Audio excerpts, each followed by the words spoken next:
애도와 구원의 소망 떠난 이를 기억하며 오늘의 말씀. 나는 부활이요 생명이니 나를 믿는 자는 죽어도 살겠고 살아서 나를 믿는 자는 영원히 죽지 아니하리니 이것을 내가 믿느냐? 요한복음 11장 25절에서 26절. 엊그제 우리는 너무나 사랑했던 한 친구를 주님의 품으로 떠나보냈습니다. 그날 온 세상을 덮은 하얀 눈은 우리의 슬픔을 더욱 깊게 감추어 버렸습니다. 발인 예배에서 바라본 우리의 사랑하는 친구의 영정 사진은 너무나 비현실적으로 또렷했고 그날 마치 그녀가 아직 우리 곁에 있는 것만 같았습니다. 그러나 그 어깨를 안아볼 수도 손을 잡아볼 수도 없다는 사실은 우리의 가슴을 찢어 놓았습니다. 우리는 슬퍼했고 통곡했으며 여전히 그 슬픔 속에 있습니다. 형제자매 여러분, 슬프면 웁시다. 가슴이 찢어질 듯한 아픔이 있다면 통곡합시다. 하나님이 야속하다고 느껴지면 그분께 부르짖어 기도합시다. 나의 하나님, 나의 하나님, 어찌하여 나를 버리셨나이까? 라고 절규하셨던 예수님께서 우리의 통곡을 들으시며 우리를 위로하실 것입니다.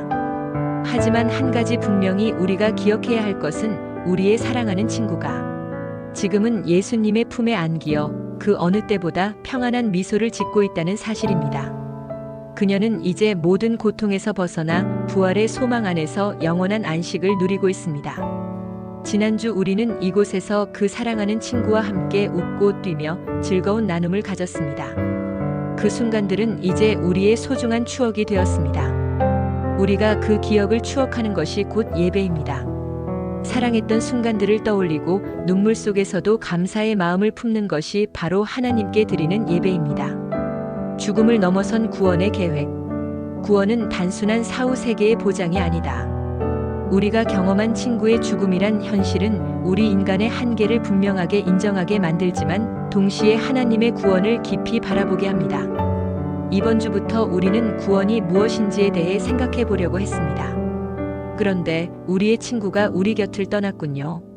그래서 구원이 무엇인지에 대한 답을 얻으려는 우리의 노력이 더욱 절실합니다. 죽음은 끝이 아닙니다. 부활의 소망은 하나님께서 주신 약속입니다.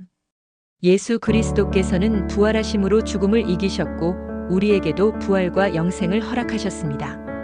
나는 부활이요 생명이니 나를 믿는 자는 죽어도 살겠고 살아서 나를 믿는 자는 영원히 죽지 아니하리니 이것을 내가 믿느냐? 주님은 이렇게 우리에게 물으십니다. 이것을 내가 믿느냐?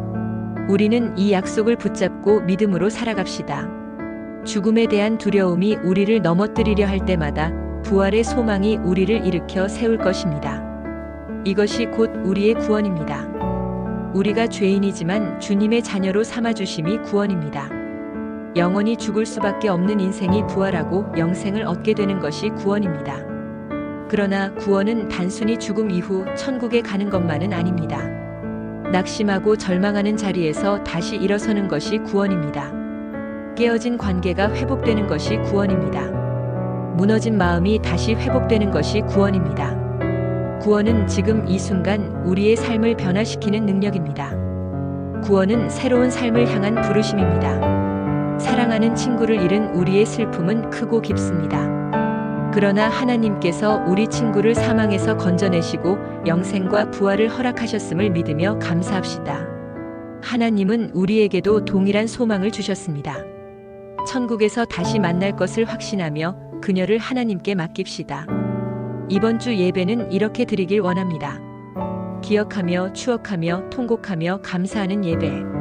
찬양과 나눔 속에서 서로의 아픔을 함께 나누고 설교 말씀을 통해 위로와 소망을 얻는 시간. 이것이 우리의 애도입니다. 애도란 우리의 사랑하는 이를 마음에 가두어 두지 않고 주님께 맡겨드리는 것입니다. 우리가 그녀를 잊지 않는 것과 그녀를 우리의 마음에 가두어 놓는 것입니다. 그녀는 이미 천국에서 주님의 품에 안겨 있습니다. 이것이 진정한 애도이며 진정한 예배입니다. 이제 우리 사랑하는 우리의 친구를 주님께 온전히 맡깁시다. 우리 마음에 아직도 누군가를 가두어 놓고 있다면 우리가 품고 있는 그것은 그림자입니다. 떠나보냅시다. 그것이 자유입니다. 우리는 천국에서 우리의 사랑하는 친구를 다시 만날 것입니다. 그때까지 우리가 세상에서 걸어갈 때마다 지치고 낙심하고 절망할 때가 있더라도, 때로 깨어진 관계로 세상에 혼자인 것 같이 외롭고 두려울 때에도 그때마다 우리의 무너진 마음을 다시 회복시키시며 넘어진 자리에서 다시 일으켜 세우실 주님께서 우리와 동행하시리라 믿습니다. 폭풍 가운데 우리를 혼자 있게 하지 않으실 겁니다. 비바람이 몰아칠 때도, 앞이 캄캄하기만 한 고난이 닥쳐와도, 우리가 사랑하는 친구를 만날 때까지 주님은 우리와 함께 걸으실 겁니다. 아멘.